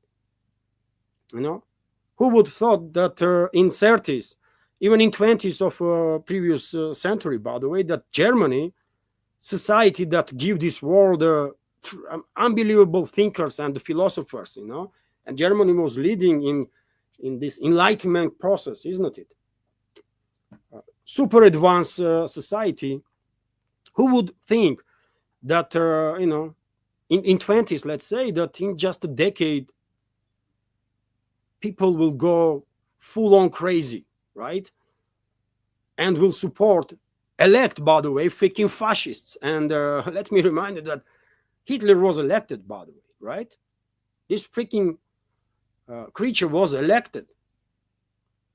That's what propaganda did to people, and not just propaganda, but Germany was treated so badly, or German peoples, by the way, right? Germany itself as a modern state is a relatively new feature, right? On political map, but German peoples do play a crucial role in European history and world history, right? And after defeat in the First World War, I mean, German people were treated so badly, by the way, so badly that they went from being one of the leading societies in all the advancements, right, to other corner, to other extreme, which was this fascist ideology, right? And they actually elected the Nazis, by the way, and their men then, after Hitler came to power, they use propaganda in full force, and they actually brainwashed almost everybody, not all, but almost everybody, by the way, right, in their controlled territory. So things happened. Propaganda, unfortunately, is a very powerful stuff, and Israelis, modern Israelis, majority of them being indoctrinated, right, in this crazy ideology that they are God-chosen people and they have rights on anything, and others are some subhumans or not even humans, just nobodies, and you can treat them as any way you want, right? This is sickening ideology, but that's what majority of Israelis been indoctrinated in, and they have to undergo treatment, by the way, as Nazi Germans undergo denazification process, right? And it will happen. If Israel will survive, only if they will acknowledge all the crimes they committed, they will apologize, pay compensations and retributions, and give up occupied territories, and the Israeli society will undergo a process of denazification, by the way.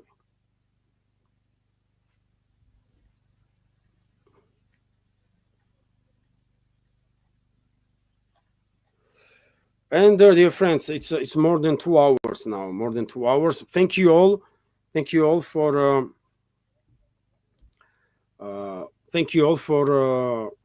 your questions, dear friends, for your attention, for your support.